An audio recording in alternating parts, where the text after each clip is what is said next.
Hello, everyone.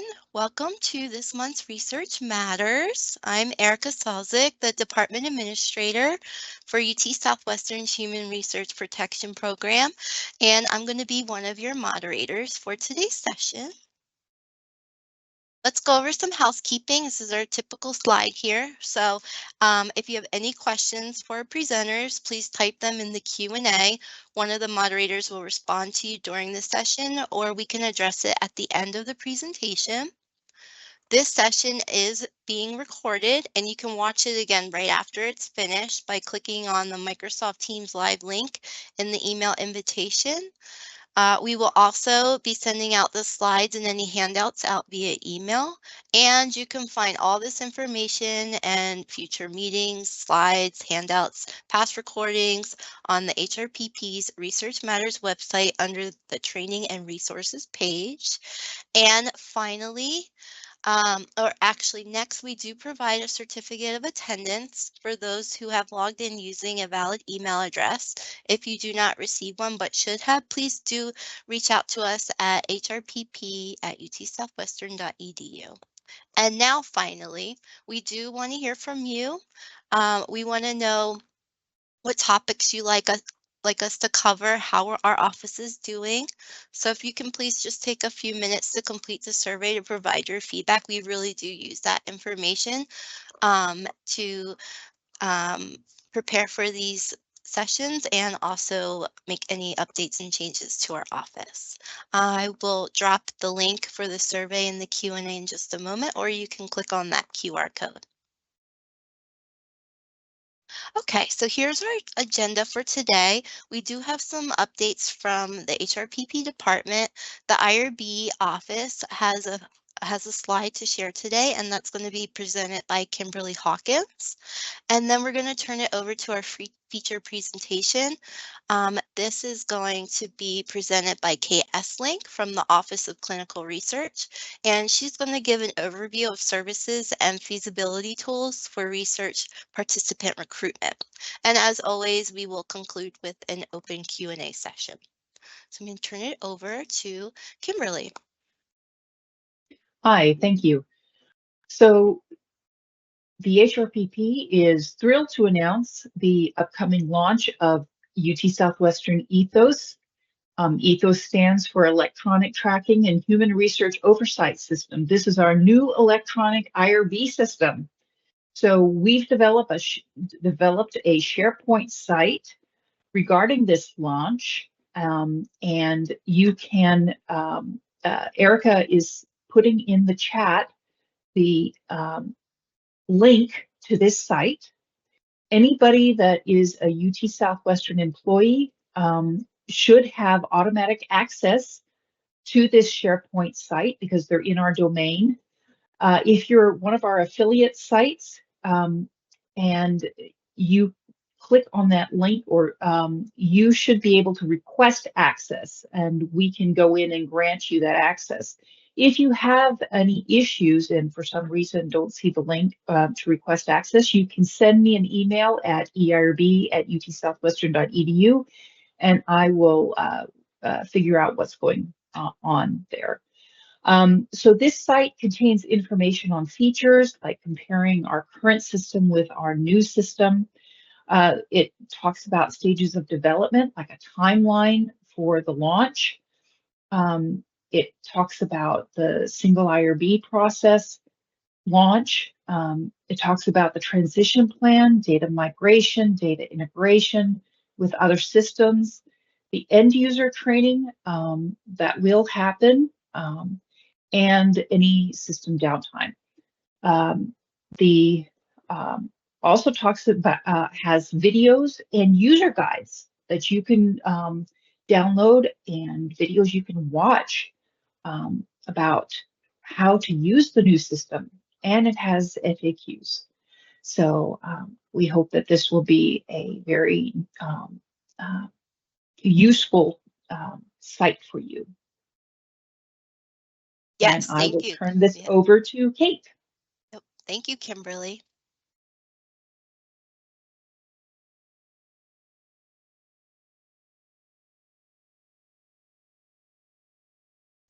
There she goes. There you go. Great. I can see your slides, Kate. Okay, great. And can you hear me?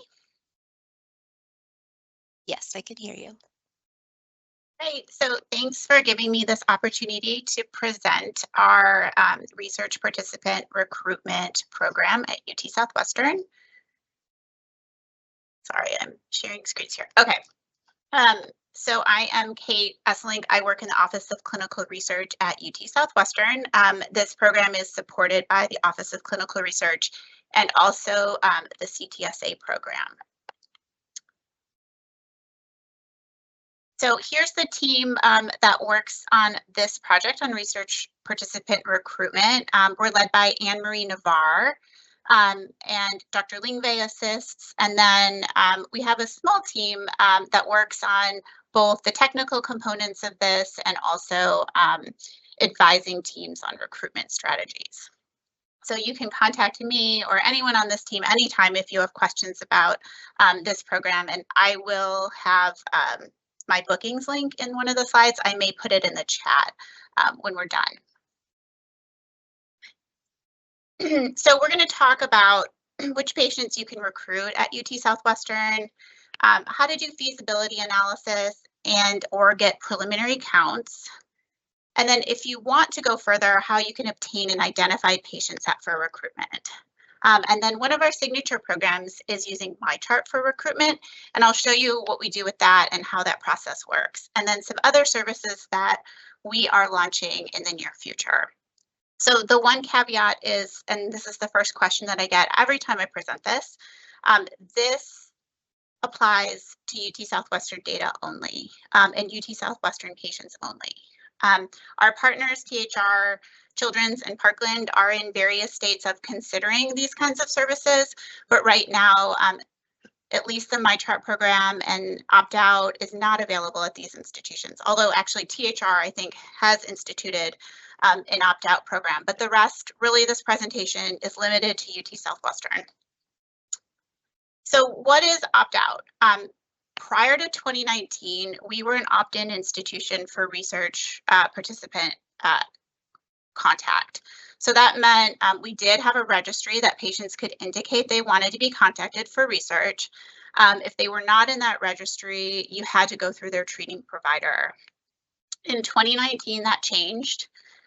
Anyone who has an encounter with the health system is eligible to be contacted to participate in a research study unless they opt out. And even if they opt out, they can still be contacted by their providers directly involved in their care. And it does say in the Notice of Privacy Practices that patients receive that as an academic medical center, they may be contacted about research opportunities.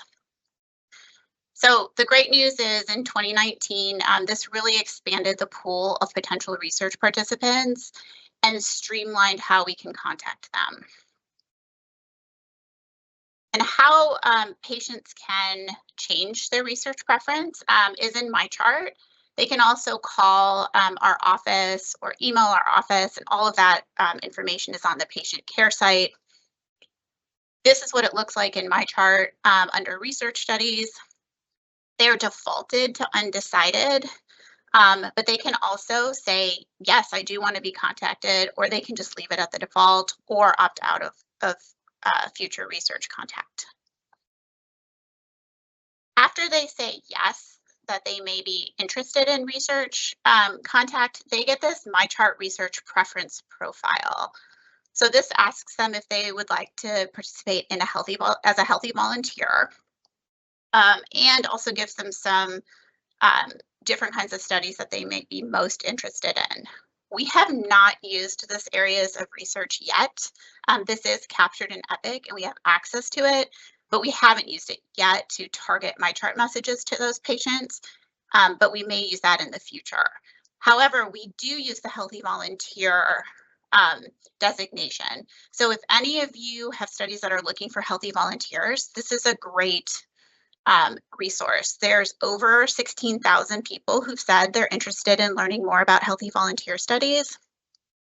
And these people, we've looked at response rates for the healthy volunteer population versus just the general population that we MyChart message.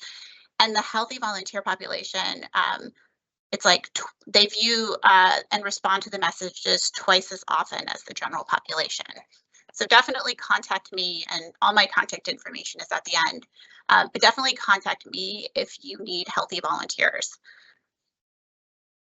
So there are some policies that the HRPP has helpfully provided us with on recruitment. These are hyperlinks, so I think when we send out the slides, you'll be able to access these. These policies require that the methods, materials, procedures, and tools of recruitment plans are described and approved. So anything that we're talking about, if you are going to prospectively use these tools to recruit patients, that does need to be approved. It needs to be approved in your Form C recruitment plan and population, and you also need the messages, the advertisements, the letters, all of those have to be approved. So I'm going to switch topics a little bit and talk about feasibility queries, and then we'll get into like the MyChart messages and the other tools that we have for recruitment. So the first step when we talk about recruiting patients is looking at the feasibility. And we have 3 tools that I'll show you on the next slide to look at how many patients do we have that meet your inclusion-exclusion criteria. And we can do some work and see where are these patients. So these kind of questions that I have on the slide can be answered a lot of times by these self-service tools.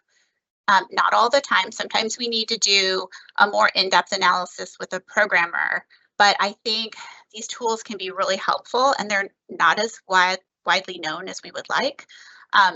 So if you're considering bringing on a study or you're writing a grant application, you can use these tools to find out if you have enough patients. Do we have enough patients at UT Southwestern to meet your enrollment targets? Where are these patients located? And what's the demographic breakdown of this potential cohort? So I'm going to show you, these are the 3 main tools that we can use to do this. So we have I2B2, Slicer Dicer, and Trinetics. So I put this ribbon next to Slicer Dicer because this is my favorite tool. This is the easiest tool to use, and it's embedded inside Epic. So I'm going to go over kind of the differences between the tools on this next slide. So I2B2, the data source is the Clinical Research Data Warehouse. The advantage of I2B2, it can include data that is outside of Epic, like the tumor registry. But one disadvantage of I2B2 is that the data is only updated once per month.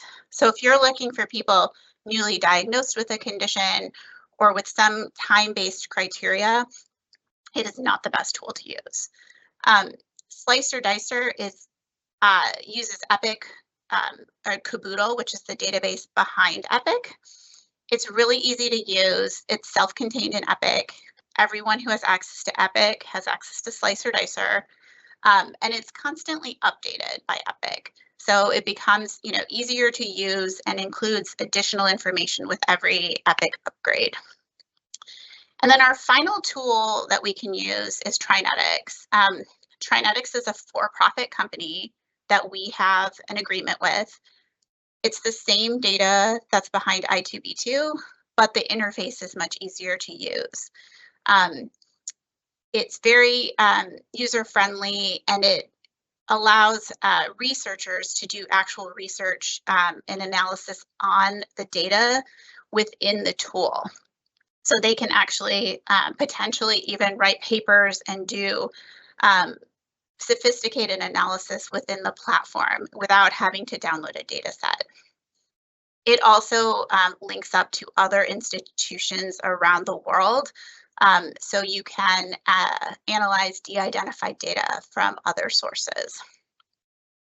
So all of these tools are going to give you, baseline are going to give you counts and de-identified data, but all of these tools can produce an identified patient set if you have IRB approval. And I can go over that sort of more in detail on an individual basis. Slicer Dicer right now, and this is like the #1 question I get about Slicer Dicer, you can see counts in Slicer Dicer, but you cannot export patients that you don't have a treating relationship with.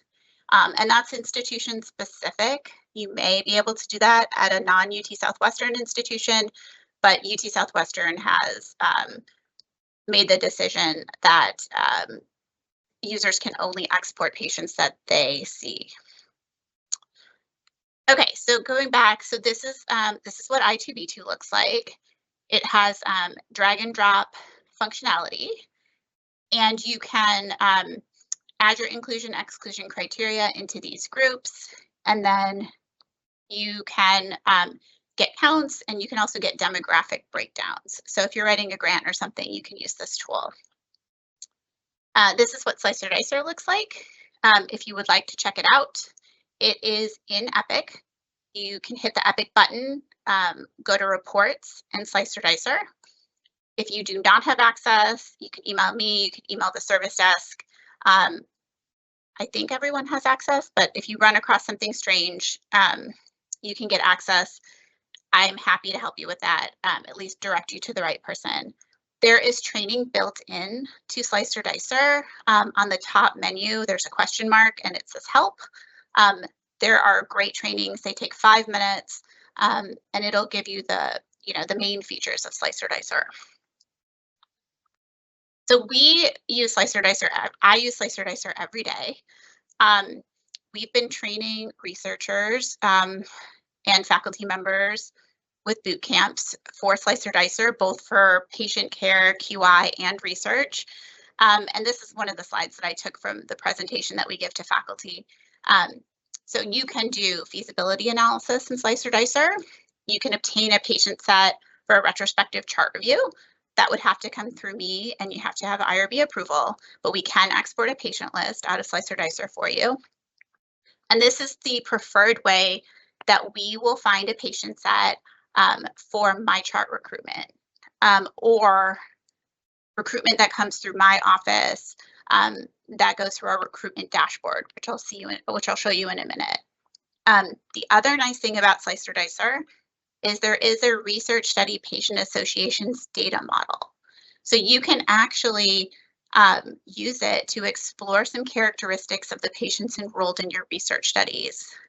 And if you would like to see that, I have my bookings link at the end of this presentation. I'd be happy to show you that. You could look at the demographic breakdown, the enrollment status, all of that, and you can link your Research Study Patients Association data model to the patient's data model. And I'm sure this sounds really complicated if you've never used Slicer Dicer, but I'm happy to show you this, and it's a super powerful tool. So the last tool is Trinetics. This is on the web. You log in with your UT Southwestern login and password, but we would need to add you as a user in Trinetics. And so if you would like access to Trinetics, you can email me, or you can email Aaron Brunson. This is UT Southwestern only.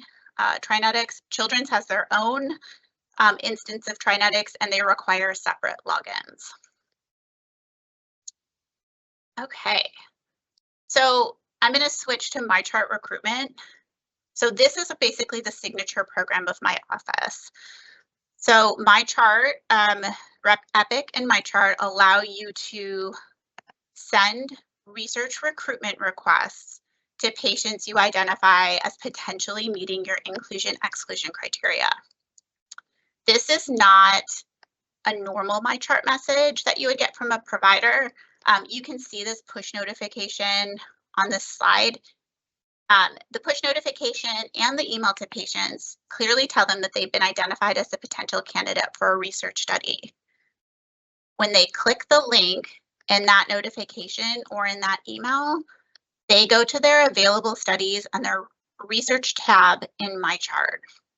And they can say if they're interested or no thank you right in MyChart. And that response is recorded in Epic, and it goes to the study team.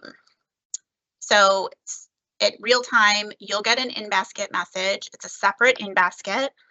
It says research recruitment. You'll get an in-basket message that you have someone who wants to know more about your study. And in order to get the cohort of patients for these messages, we use the tools that I just showed you, I2B2, Slicer, Dicer, or TriNetX. Or if you have a really complicated study, we can use the programmers in RAS to come up with a custom patient set for us. We use Slicer Dicer the most. That's our preferred tool because every time we want to send a new batch out of MyChart messages, Slicer Dicer will refresh the patient list. So anyone new that is potentially eligible for your study will be able to capture if we use Slicer Dicer. So this is right now just for patients who have an activated MyChart. But future versions of Epic, actually the current version we just haven't implemented it yet, allows you to contact patients through this mechanism, through their email that don't have MyChart accounts. So this is a really powerful tool. Let's see, the next slide is our process. So we have sent, before I get into the process, we have sent 95,000 research recruitment messages since COVID. We did do about 20,000 messages before COVID, but we've changed our process a little bit. And so these are the statistics we use now. 95,000 messages for 31 studies. We track individual view, response, and enrollment rates. And we have 31 studies using this right now or have in the past. About 35% of patients view the message, and of those 35%, 23% are interested, and of those, 16% enroll. So there's definitely a drop-off in each step, which we're looking at right now is why are the interested patients not enrolling and all of these different drop-offs. But it's a really powerful tool, especially if you have a lot of patients potentially eligible for your study. We have multiple studies that have enrolled their entire study just via this method. So if you're interested in using this, this is kind of our process. We generally meet with you first to talk about the feasibility of it. Do we have enough patients? The one kind of study that this really doesn't work for would be a time-based study that needs to catch people like in the emergency room or 24 hours after diagnosis with something. That can be really challenging, and we have some other ways to help you with that. But generally, we use this for studies that don't have that rigorous time restriction. If we deem this feasible for MyChart recruitment, you fill out a REDCap form that gives us some information about your study and includes your draft message. My team, along with our faculty, will review your message. This is a super important step. If you want to use this process, please contact me first. Do not submit your message to the IRB. And this is for the bulk messages. We edit the messages based on feedback from our community advisory panel and experience that we've had in the past with this. So once we approve your message, you'll submit that to the IRB, making sure that you've also included in Form C that you are using this method. Once it's IRB approved, our analyst builds this in Epic for us. She associates the text, your message text, with the study. And then we send the messages out for you. We send up to once per week, and we send them in batches based on the response rate. So it's really important for us that everyone who's interested gets a response within a week. So we will work with your team to make sure that the messages are being sent out on a cadence that you guys can keep up with, but that is still, maximizing your time and maximizing your enrollment. And even if you screen a patient and you know that they don't qualify, that's helpful feedback for us, because then we know that potentially your query is not working. We still ask that you respond to them, because we want the patients to think that, to not view that they put themselves out there and said that they were interested and never got a response. So the final step is that we track all of this. So we look at your response rate. If it's below average, we'll look at your message. We'll try to troubleshoot and see, what is happening with this. And then we pull your enrollment rate from Velos or from Epic. If you don't add your patients to, if you're not required to register your patients in Velos, then we will work on another process with you. So we reviewed this entire project with the Community Advisory Panel, which is another part of the CTSA, and I have a slide at the end about this. So this is a panel of patients and caregivers and research participants, and they come from a diverse background and ages, race, ethnicity. And so we went over this whole project with them, and we talked about, what kind of messages would they like to see? And these are the highlights of that. So we will keep that in mind when we review your message. And I also have all of this typed up for you. So when you send me your, when we start this project, I will send you these recommendations from the Community Advisory Panel. So that's kind of the last slide about MyChart messages. We're happy to meet at any time and review any project. We have lots of projects going on at the same time. There's no queue right now, so it's not like you would have to wait. We encourage you to contact us early on in your project development. We can even give you language for a grant proposal. So there's never a too early time to talk to us about MyChart messages. And this is all free. The query is free to find your patient sets. The MyChart message sendouts are free. The whole project is supported by the Office of Clinical Research and the CTSA. So if you don't want to use MyChart messages, but you still want a patient set that potentially meets your inclusion and exclusion criteria, we have built this EHR recruitment dashboard. I'm sure some of you have used this before. We get your patient sets the same way we would get them from MyChart, but we put them in this dashboard tool.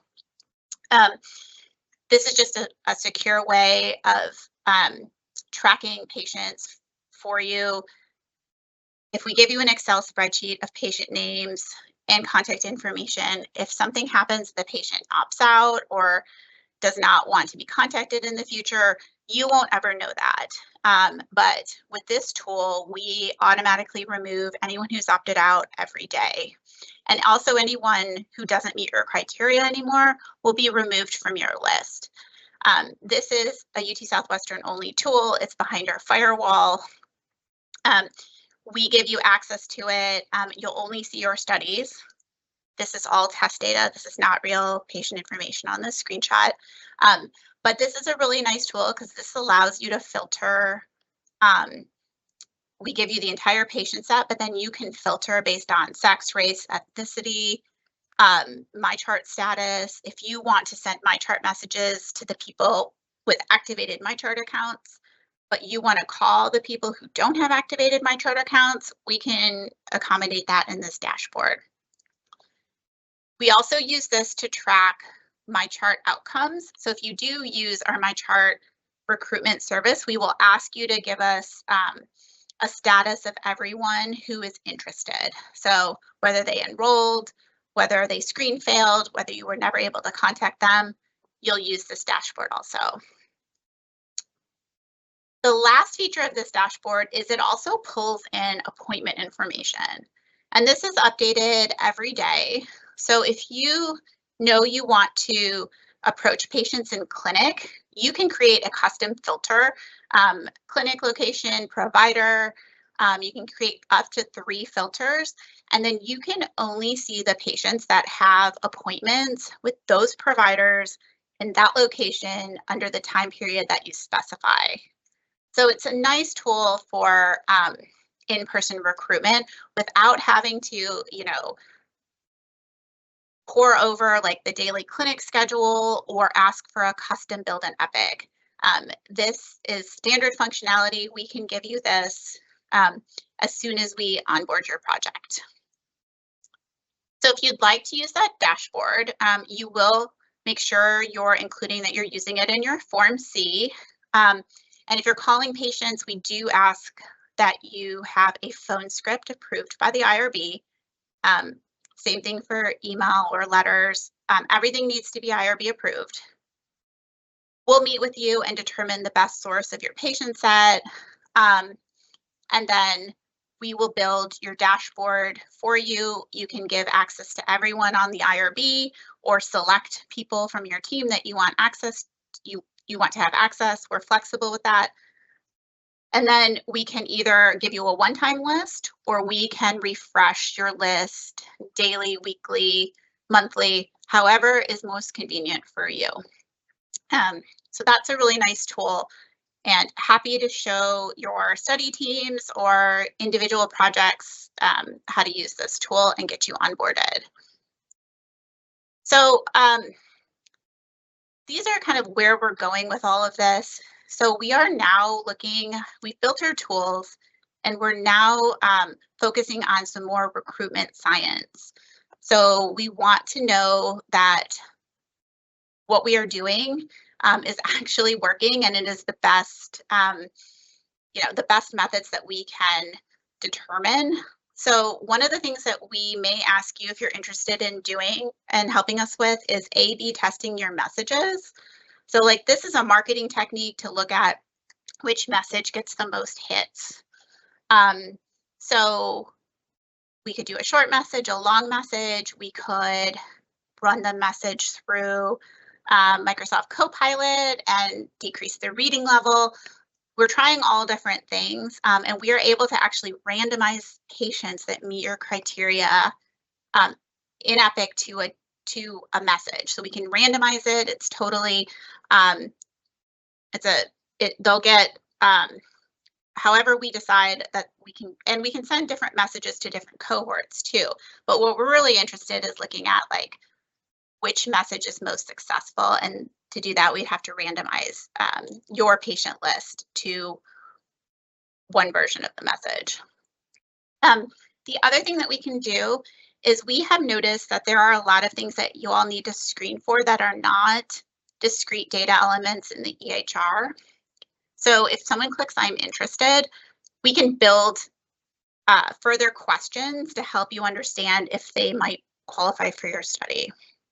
So we don't want to do this for data that the patient will think we have in the chart, but we can do this for things like we have a study that is using an app that's only available on Android. So you could ask them if they're an Android user. One really challenging thing is menopause status. So you could ask them if they're, you could ask them some questions about menopause or what,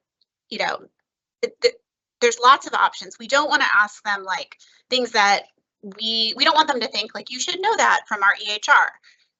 But things that are not necessarily discrete data elements, we can definitely add these questions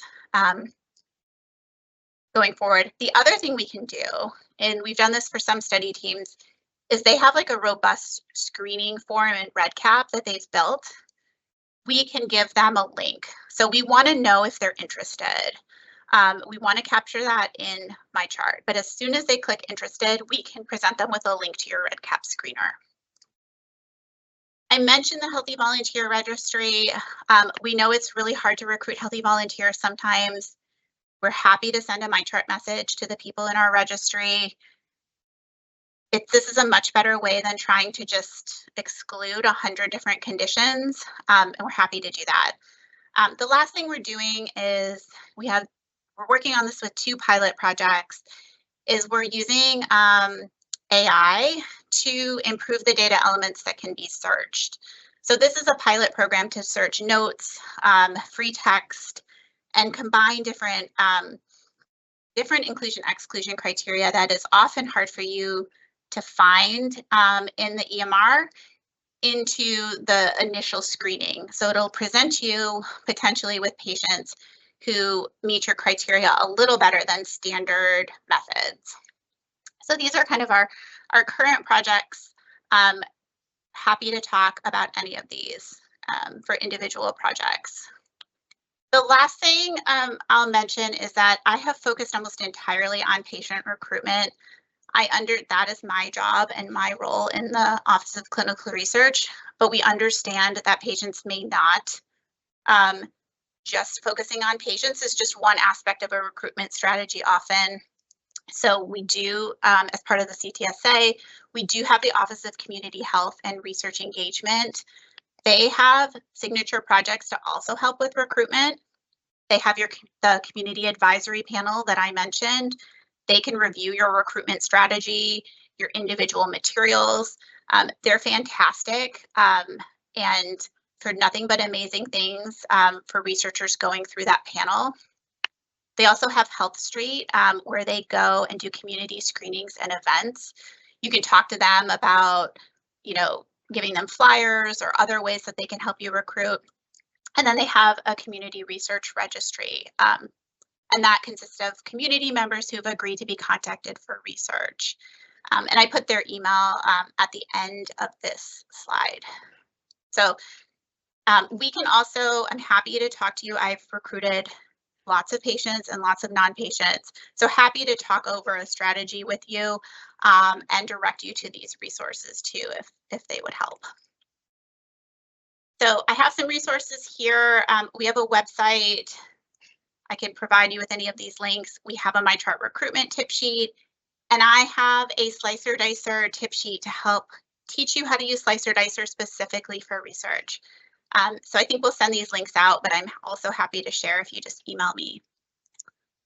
And I think that is it from me. Okay. So now I think we'll open to questions.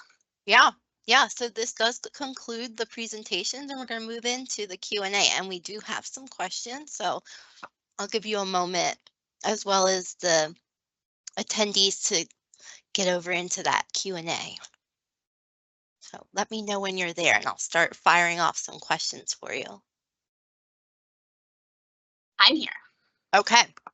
All right, so the first question we have is, would we be able to retrieve data from Children's, or is it just UT Southwestern patients? So this is only for UT Southwestern patients, but I know Children's is looking into these tools. They have their own Slicer Dicer and Epic, but I don't know when this question came in, but generally, early on. Okay. Yeah. Generally, this is just for UT Southwestern, but contact Children's because they may have similar programs. Okie dokie. All right, so our next question. So this is regarding the MyChart recruitment. So if a patient says no thank you, does that prevent the patient's provider from talking to them about the study at the next appointment? So, I mean, that's kind of up to your discretion. Generally, we do not send MyChart messages out to patients that you're already seeing in clinic. Generally, MyChart messages are sent if you're seeing almost everyone who is eligible for your study in clinic. MyChart is probably not the best method. It's really for looking for those patients that show up to other clinics. But if you do have a treating relationship with that patient, you could talk to them again about it. I mean, there's nothing prohibiting that. Okay, one moment. All right.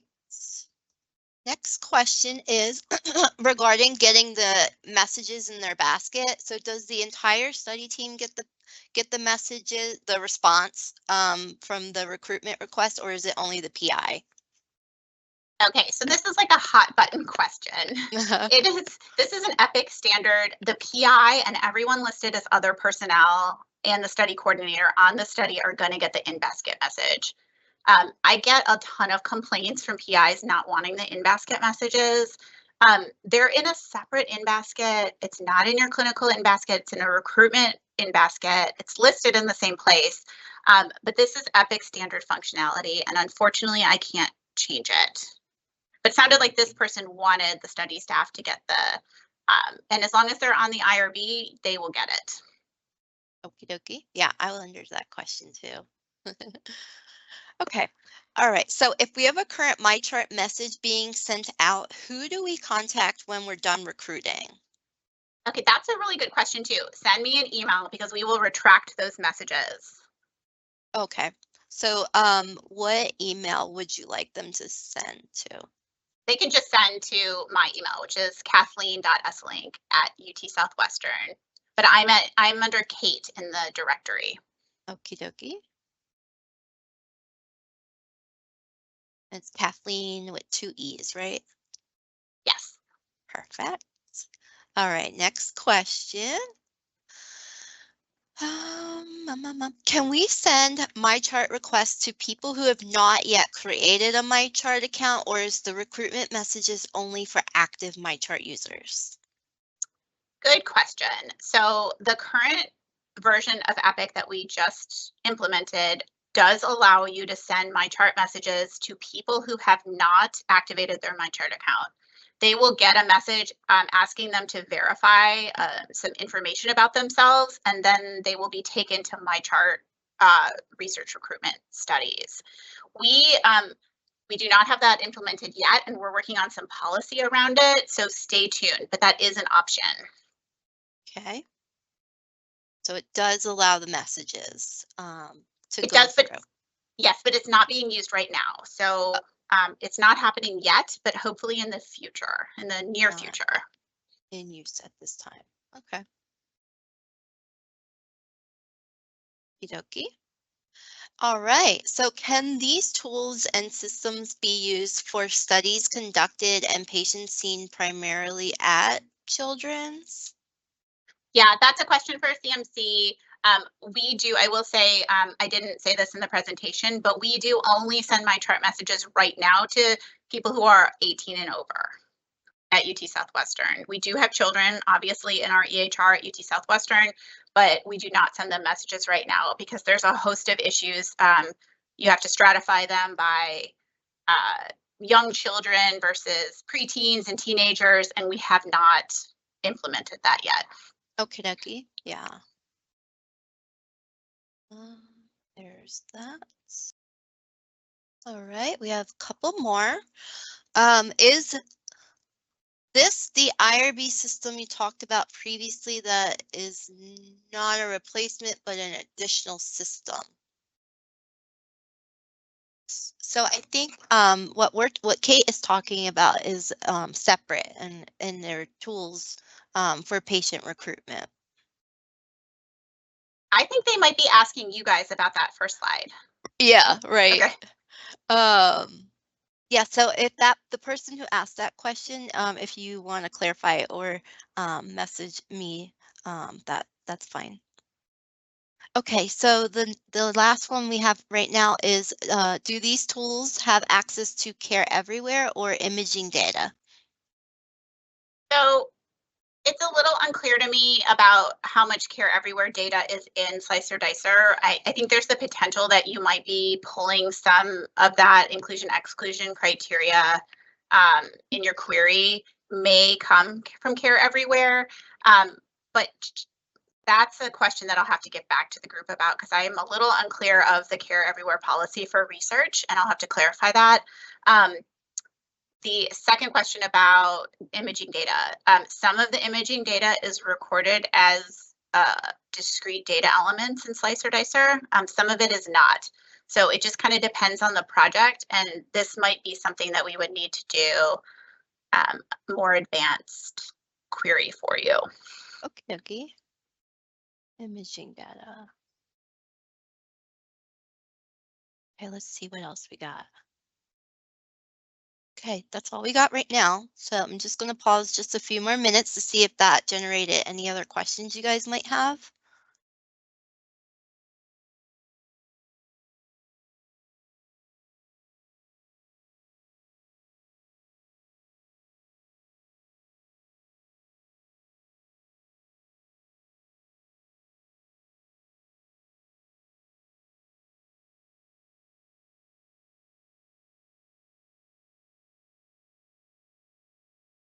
I did want to add a note on the SharePoint site. This is Kimberly. Yeah, go for it. That there are some pages that are not available yet. They haven't been published. So just hang out with those, and we'll publish them when they're ready.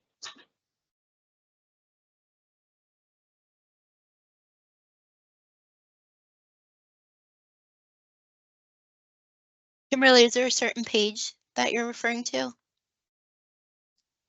There's an updates page. Okay. So you don't need to request access to that. Okay. Because it's not available yet. It's under Gotcha. the About tab.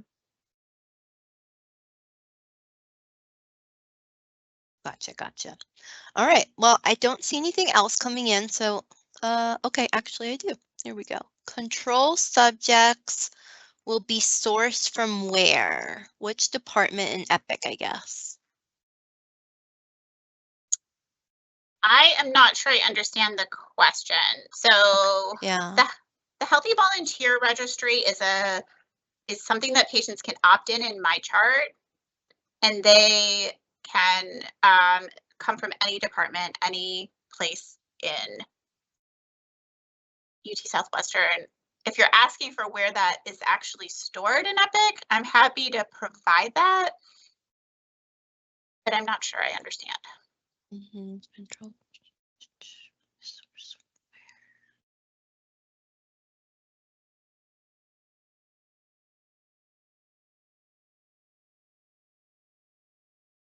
Yeah, are you asking where they're seen in EPIC or where that response is recorded inside of EPIC? Right. Like where they're seen at UT Southwestern, I guess is the question. I mean, they come from all over, so we don't generally stratify. We can limit your query to people seen in only one department, which we do sometimes to try to increase our accuracy in our query. But for the healthy volunteers, we wouldn't do that. And the healthy volunteers are self-reported healthy. So we also apply some additional logic to make sure that they don't have the diseases that your protocol excludes.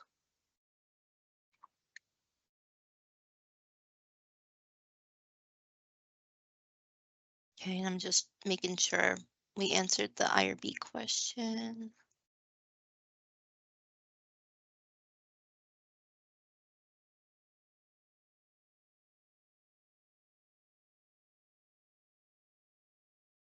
Healthy volunteers in EPIC or enrolled in clinical trials. Why don't you Teams message me or email me and I can try to answer your question. Yeah, that sounds really good.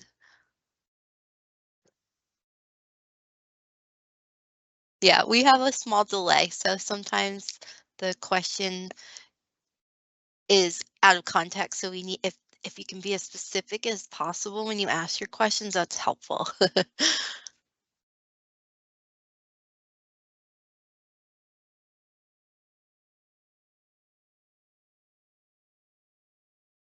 Okay. Going once, going twice. Thank you for this nice little Q&A session, everyone. I want to thank Kate for coming out and presenting for us. I'm going to conclude, but as always, if you wouldn't mind filling out the survey, that would be amazing. The next Research Matters is scheduled for October 15th. Have a great rest of your week, and as always, feel free to reach out to us if you have any questions.